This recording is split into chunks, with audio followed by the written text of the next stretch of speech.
स्वागतम है। मैं डॉक्टर विपिन वर्मा, उच्चतर माध्यमिक शिक्षक, शासकीय कन्या उच्चतर माध्यमिक विद्यालय गोविंदपुरा भोपाल। आज आपसे चर्चा करूंगा कक्षा 12वीं के कला संकाय अंतर्गत राजनीति विज्ञान के नियोजित विकास की राजनीति विषय शीर्षक पर। नियोजित विकास ये जो टॉपिक है कक्षा 12वीं का राजनीति शास्त्र विषय के अंतर्गत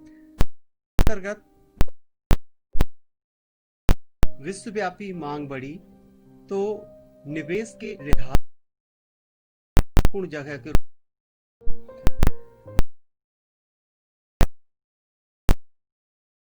और उसका दोहन होना बाकी था कि राज्य सरकार लौह अयस्क की अप्रत्याशित मांग को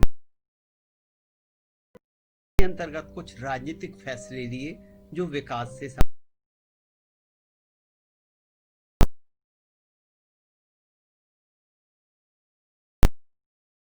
निर्माताओं के साथ पर सोच रही थी कि राज्य में पूंजी निवेश भी हो जाएगा, संख्या में सामने आएंगे। लौह अयस्क के ज्यादातर उड़ीसा के सर्वाधिक अविकसित इलाकों में है, खासकर इस राज्य के आदिवासी बहुल जिलों में थे।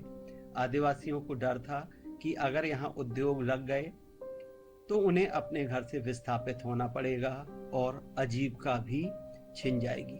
पर्यावरणविद को इस बात का भय था कि खनन और उद्योग से पर्यावरण प्रदूषित होगा। केंद्र सरकार को लगता था कि अगर उद्योग लगाने की अनुमति नहीं दी गई तो इससे एक बुरी मिसाल कायम होगी और देश में पूंजी निवेश को बाधा पहुंचेगी। इस उदाहरण में कई तरह के हित सक्रिय थे। आज हम उन्हीं हितों की बात करेंगे और हम जानेंगे कि कौन कौन से अहम बिंदु थे, कौन ऐसे बिंदु थे जिन पर सभी पक्ष राजी हो सकते थे और इस मामले को कैसे सुलझाया जा सकता था और इससे संबंध सभी हितों को संतुष्ट किया जा सकता था। तो बात उठ खड़ी होती है कि उड़ीसा में किस तरह के विकास की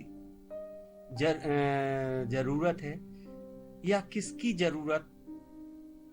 जरूरतों को उड़ीसा की जरूरत कहा जाए। राजनीतिक फैसले और विकास इस्पात की विश्वव्यापी मांग से निवेश के लिहाज से अभी हमने आपको बताया कि उड़ीसा एक महत्वपूर्ण जगह के रूप में उभरी थी और उड़ीसा में लौह अयस्क का विशाल भंडार था और इसका दोहन होना बाकी था। राज्य सरकार ने इसके लिए इस अप्रत्याशित मांग को भुनाना चाहा था और उसने अंतर्राष्ट्रीय इस्पात निर्माताओं और राष्ट्रीय स्तर के इस्पात निर्माताओं के साथ सहमति पत्र पर भी हस्ताक्षर किए थे। सरकार का सोचना था कि इससे राज्य में जरूरी पूंजी निवेश हो जाएगा और रोजगार के अवसर भी बड़ी संख्या में सामने आएंगे। लौह अयस्क के ज्यादातर भंडार उड़ीसा के अविकसित इलाकों में थे और ऐसे इलाकों में थे जो कि राज्य के आदिवासी बहुल जिले थे। वहां पे रहने वाले आदिवासियों को डर था कि अगर यहाँ उद्योग लगे तो उन्हें अपने घर से विस्थापित होना पड़ेगा और आजीविका भी छिन जाएगी। पर्यावरणविद को इस बात का भय था कि खनन और उद्योग से पर्यावरण प्रदूषित होगा। केंद्र सरकार को लगता था कि अगर उद्योग लगाने की अनुमति नहीं दी गई तो इससे बुरी मिसाल कायम होगी और देश में पूंजी निवेश को बाधा पहुंचेगी।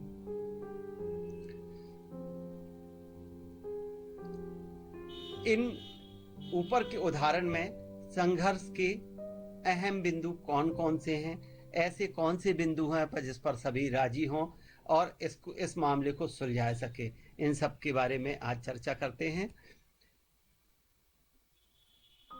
उड़ीसा के लौह अयस्क संसाधन। जब इस्पात की मांग बढ़ी तो निवेश के आधार पर उड़ीसा महत्वपूर्ण राज्य बनकर उभरा उड़ीसा में लौह अयस्क का विशाल भंडार था। उड़ीसा सरकार ने लौह इस्पात की मांग को पूरा करना चाहा। अंतर्राष्ट्रीय इस्पात निर्माताओं और राष्ट्रीय इस्पात निर्माताओं के साथ सहमति पत्र पर हस्ताक्षर भी हुए।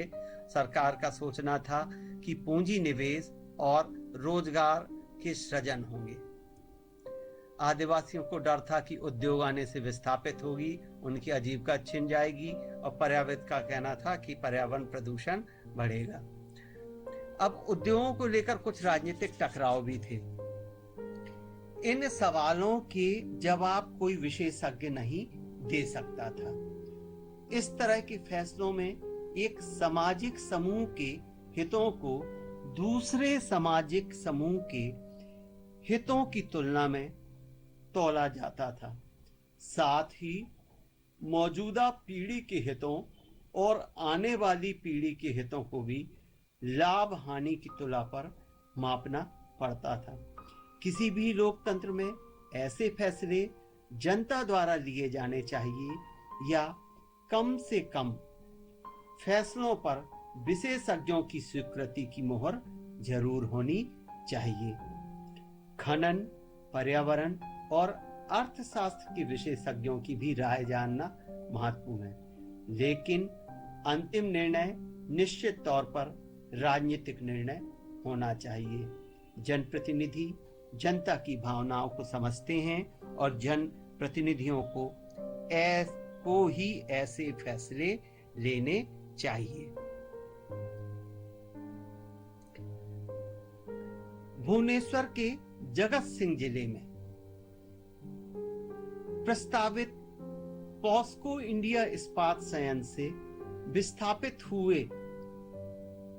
विस्थापन का शिकार हुए लोगों ने इस कोरियाई कंपनी के दफ्तर के सामने प्रदर्शन किया। विस्थापितों की मांग थी कि सरकार इस कंपनी से सहमति पत्र जिस पर हस्ताक्षर हुए उसे रद्द कर दे। धिकिया, नुआ गांव और गढ़कुंजगा ग्राम पंचायत के 100 से भी ज्यादा स्त्री पुरुषों ने कंपनी के दफ्तर में घुसने की कोशिश की। पुलिस ने उन्हें रोक दिया। प्रदर्शनकारियों ने नारे लगाए और कहा कि हमारी जीविका और जीवन की कीमत पर कंपनी को इस्पात संयंत्र लगाने की अनुमति नहीं दी जानी चाहिए। इसका विरोध उस समय के राष्ट्रीय युवा संगठन और नवनिर्माण समिति ने किया था। अब हम बात करना चाहते हैं कि विकास का क्या अर्थ है, या क्या अर्थ हो। ये एक प्रश्न के रूप में भी परीक्षा में पूछा जा सकता कि विकास का क्या अर्थ है। विकास का अर्थ है आर्थिक सुधार और सामाजिक न्याय। सामाजिक न्याय, विकास के अलग अलग अर्थ हो सकते हैं। उदाहरण के लिए इस्पात संयंत्र स्थापित करने वालों के लिए इस्पात लगाने पर लाभ था, लेकिन दूसरी तरफ ग्रामीण आदिवासियों को इस्पात संयंत्र से नुकसान था। आजादी के बाद विकास को लेकर बहुत बहस और चर्चा हुई। उस समय विकास का अर्थ था ज्यादा से ज्यादा आधुनिक होना, पश्चिमी देशों की तरह हुआ, औद्योगिक देशों की तरह होना। अब स्वतंत्रता के समय भारत के समक्ष विकास के 2 मॉडल थे। कौन कौन से मॉडल थे? 2 मॉडल। पहला था पूंजीवादी मॉडल और दूसरा था समाजवादी मॉडल। भारत ने इन मॉडलों पर पूरी तरह से आश्रित न होकर दोनों मॉडलों से कुछ महत्वपूर्ण चीजों को लिया और एक नई व्यवस्था को अपनाया, जिसे मिश्रित अर्थव्यवस्था का नाम दिया गया। अब यहां भी विचारधाराएं थी, 2 विचारधाराएं थी। पहली थी वामपंथी विचारधारा। दो विचारधारा थी, वामपंथी और दक्षिणपंथी। तो हम जाने वामपंथी विचारधारा। इसमें गरीब और पिछड़े लोगों की तरफदारी की जाती थी। यह कहा जाता था कि सरकार को ऐसी नीतियां बनानी चाहिए जिसमें गरीब लोगों को फायदा हो। गरीबों के हितों को ध्यान में रखकर विकास की नीति अपनानी चाहिए। ये ध्यान रहा है कि एक प्रश्न आ सकता है कि वामपंथी विचारधारा से आप क्या समझते हैं, तो आपको इसमें लिखना है ये, और अंतर भी आएगा, अभी हम आगे चल के बताएंगे कि इसमें गरीब और पिछड़े लोगों की तरफदारी की जाती थी। यह कहा जाता था कि सरकार को ऐसी नीति बनानी चाहिए जो गरीब लोगों के लिए हो या जिससे गरीब लोगों को फायदा हो। और तीसरा था कि गरीबों के हितों को ध्यान में रखकर विकास की नीति अपनानी चाहिए। अब आता है दक्षिणपंथी विचारधारा। दक्षिणपंथी विचारधारा क्या है? खुली प्रतिस्पर्धा और बाजार मूलक अर्थव्यवस्था। यानी प्रतिस्पर्धा जो खुली हो, उस पर किसी का प्रतिबंध ना हो, और बाजार मूलक अर्थव्यवस्था बनाई जाए। दूसरा था सरकार अर्थव्यवस्था में हस्तक्षेप ना कर पाए। इसमें पूंजीवाद को बेहतर माना गया था, या दक्षिणपंथी विचारधारा के जो लोग थे वो पूंजीवाद को बेहतर मानते थे। और इसमें कहा जाता है कि सरकार को व्यापार के नियम आसान बनाने चाहिए। तो ठीक है, आपने जाना दो विचारधाराओं को। पहला था वामपंथी दल, जो चाहते थे कि ये गरीबों का नुकसान ना हो, गरीबों के संबंधित सुधार के लिए कार्य की जाए, उनकी विकास की योजनाएं बनाई जाए। और दक्षिणपंथी विचारधारा के थे, उनका था कि खुली प्रतिस्पर्धा हो और बाजार मूलक अर्थव्यवस्था हो, सरकार अर्थव्यवस्था में हस्तक्षेप ना कर पाए। इसमें ये पूंजीवाद को प्राथमिकता देते थे या बेहतर मानते थे, और इनका कहना था कि सरकार को व्यापार के नियम आसान बनाने चाहिए। तो ये तो हो गया कि वामपंथी या दक्षिणपंथी विचारधाराएं। अब हम चलते हैं कि आगे हमारा देश स्वतंत्र हुआ था कि हम कौन से ऐसे कार्य करें, कौन सी विकास की धारणाएं बनाएं, क्या ऐसी कोई समिति बनाए जो देश का विकास का मॉडल बनाए। आजादी के बाद के दशक में इस सवाल पर खूब बहसें हुई और लोग ने विकास की कई बातें हुई। कुछ लोगों ने पश्चिमी का हवाला दिया, तो कुछ ने पश्चिमी और इसको विकास का पैमाना पश्चिमी माना, तो कुछ लोग ज्यादा आधुनिक होना और आधुनिक होने का अर्थ लगाना कि पश्चिमी औद्योगिक देशों की तरह। तो सभी लोग अपनी तरह से बात कर रहे थे। कुछ लोग सामाजिक संरचना और पूंजीवाद या उदारवाद की बात कर रहे थे। आजादी के वक्त हिंदुस्तान के सामने दो मॉडल थे, जो अभी हमने चर्चा की। पूंजीवादी मॉडल जो यूरोप के अधिकतर हिस्सों और संयुक्त राज्य अमेरिका में था, और दूसरा था समाजवादी मॉडल जिसे सोवियत संघ ने अपनाया था। इन दोनों विचारधाराओं की में हमने जानकारी दी। हम यह भी जानते थे कि दो महाशक्तियों के बीच शीत युद्ध का दौर चला था।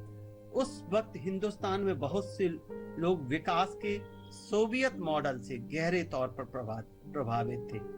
ऐसे में भारतीय कम्युनिस्ट पार्टी के ही नहीं बल्कि सोशलिस्ट पार्टी और खुद कांग्रेस के नेहरू तक शामिल थे। अमेरिकी तर्ज के पूंजीवादी विकास के समर्थक या पैरोकार बहुत कम थे। आजादी के आंदोलन के दौरान एक सहमति बनी कि नेताओं को इस पसंद में यह सहमति प्रतिबिंबित हो रही थी कि राष्ट्रवादी नेताओं के मन में यह बात साफ थी कि आजाद भारत की सरकार के आर्थिक सरोकार अंग्रेजी हुकूमत के आर्थिक सरोकार से एकदम अलग होंगे। आजाद भारत की सरकार अंग्रेजी हुकूमत की तरह संकुचित व्यापारिक हितों की पूर्ति के लिए काम नहीं करेगी। क्या करेगी? और कौन कौन थे? ये राष्ट्रवादी नेताओं के मन में थी, ये बात बिल्कुल साफ थी कि वे अंग्रेजी हुकूमत के आर्थिक सरोकार से अलग होंगे और जो अंग्रेजी हुकूमत की संकुचित व्यापारिक हितों की थी उस पर काम नहीं करेंगे। आजादी के आंदोलन के दौरान भी यह बात साफ हो गई थी कि गरीबी मिटाने और सामाजिक आर्थिक पुनर्वितरण के काम का मुख्य जिम्मा सरकार का होगा। नेताओं में इन बातों पर बहस छिड़ी थी। कुछ औद्योगिकरण को उचित मानते थे तो कुछ की नजर में कृषि का विकास करना और ग्रामीण क्षेत्र की गरीबी दूर करना प्रमुख था।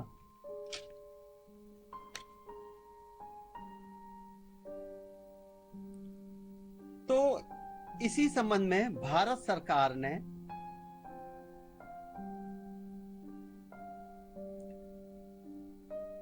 योजना आयोग की स्थापना की। इसकी स्थापना सन 1950 में, मार्च सन 1950 में की गई थी।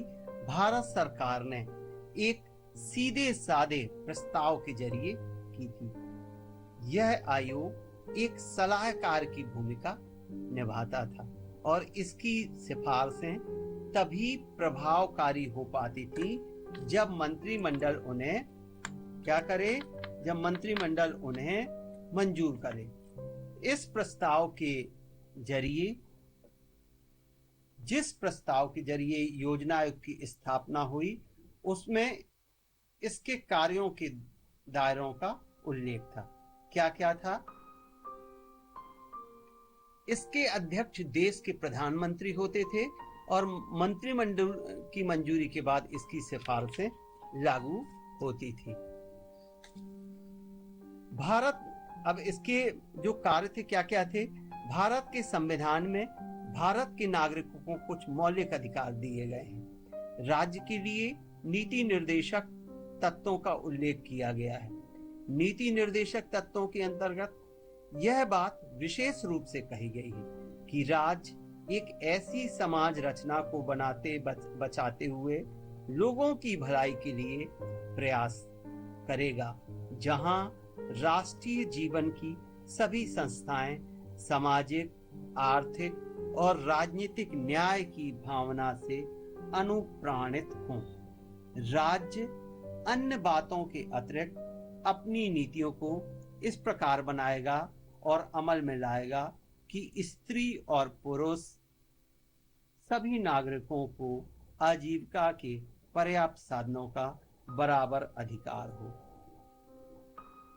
समुदाय के भौतिक संसाधनों की मिल्कियत और नियंत्रण को इस तरह बांटा जाएगा कि उसमें सर्व सामान्य की भलाई हो और अर्थव्यवस्था का संचालन इस तरह नहीं किया जाएगा कि धन अथवा उत्पादन के साधन एकाध जगह केंद्रित हो जाएं और जन सामान्य की भलाई बाधित हो।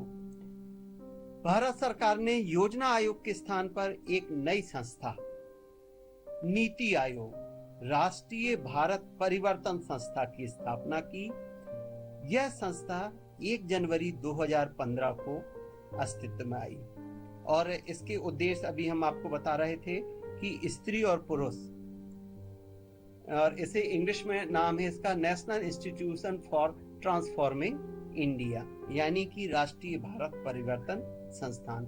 इसके प्रमुख उद्देश्य थे कि स्त्री और पुरुष सभी नागरिकों को आजीविका के पर्याप्त साधन, बराबर बराबर अधिकार, समुदाय के भौतिक संसाधनों की मिल्कियत और नियंत्रण का इस तरह से बंटवारा कि उसमें सर्वसामान्य की भलाई और अर्थव्यवस्था का संचालन ऐसा न किया जाए कि धन अथवा उत्पादन के साधन एकाध जगह ही केंद्रित हो जाएं और जन सामान्य की भलाई बाधित हो।